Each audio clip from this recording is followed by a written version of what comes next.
Updated March 5, 2019, 7 hours 45 minutes and 1 second. When Isabel Huntington kicked throughly for the Western Bulldogs at Fremantle Oval on Sunday night, she was mobbed by a group of teammates who understood just how difficult her journey back to the field has been.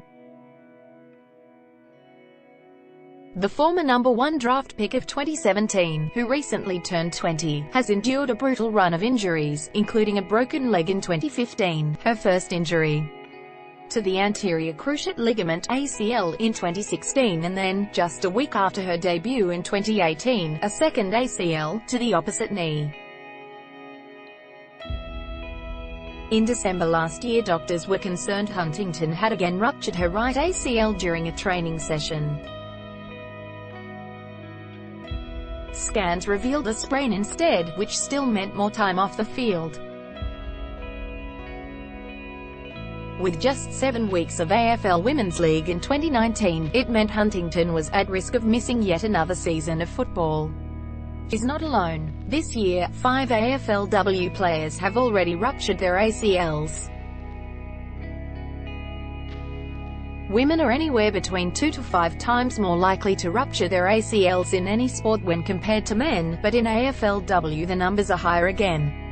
Women are 9.2 times more likely than men within the AFL system to sustain an ACL injury. The problem of cross-coding. North Melbourne Football Club physiotherapist Melissa Haberfield that while the stats were concerning, it was important to interpret them with caution. Traditionally, there haven't been many pathways for women into professional leagues, said Ms. Haberfield. So we're seeing a lot of athletes who are cross-coders and a lot of girls coming to the game in their late teens, or even women in their late 20s kicking a footy for the first time. The thing we have to remember is that these data only come from 2 short seasons.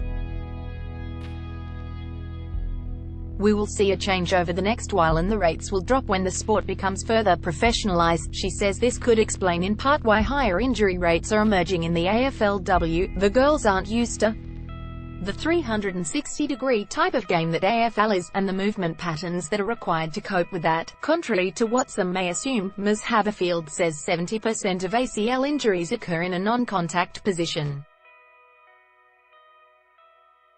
This means players are most likely to rupture their ACLs jumping and landing on one leg, which can cause the knee to collapse inward, or decelerating to stop and change direction. This can cause overstriding, and a twisting force through the knee. Correct technique can reduce the risk of being injured this way. Hormones may also play a role. Professor Nigel Steptoe from Victoria University's Institute of Health and Sport has been looking into the physiological factors that contribute to women's greater likelihood of rupturing their ACLs. He said accelerating the pathway to professional sport for women was a critical step. It would be remiss not to acknowledge that reproductive hormones and systems do have a subtle but different impact, he says.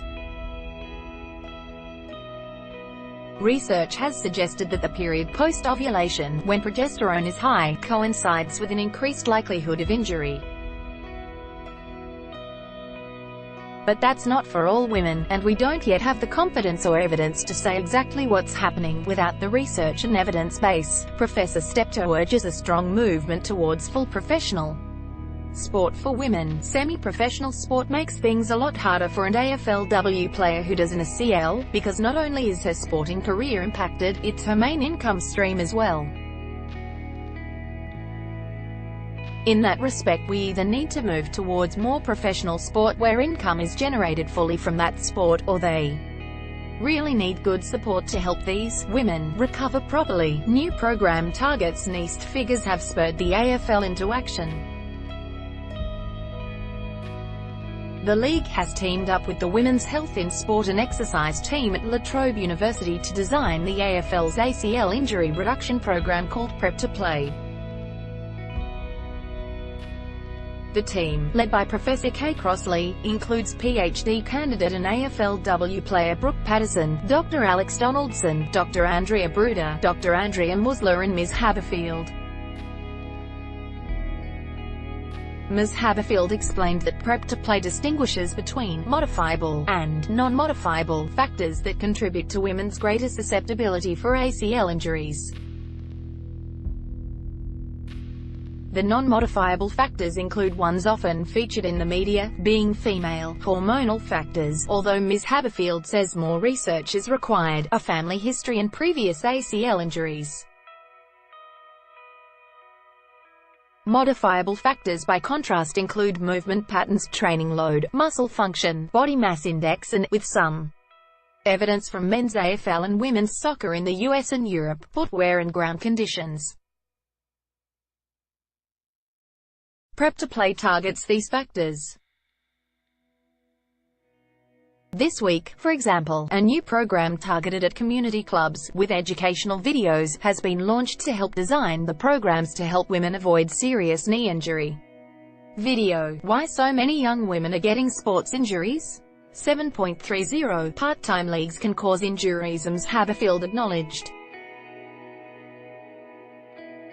However, that the semi-professional environment of AFLW presented challenges when it came to both prevention and recovery. For example, research indicates that if players engaged in an ACL reduction program exercises 3 times per week, they could halve their risk of injury. But with players' contracts ending immediately after the season, it left individual athletes to commit to their own exercise program alongside the need to making a living outside of sport. Moreover, Ms. Haberfield pointed out that those who did injure themselves faced a long and hard journey to recovery. My heart breaks every time I see one of the girls rupture their ACL. When you do an ACL in a semi-elite environment, it's a really lonely journey. It is okay when you're in season, training 3 times a week, but for players like Isabel Huntington and Nina Morrison, who ruptured her ACL in week 2 of the 2019 season, they have to attend rehab outside of the AFLW season on their own. Kate O'Halloran is host of Kick Like a Girl on AFLW Radio and writes a weekly column on AFLW for the ABC. Topics: Australian Football League, Sport, Women, Australia. First posted March 5, 2019. 6 hours 0 minutes and 41 seconds.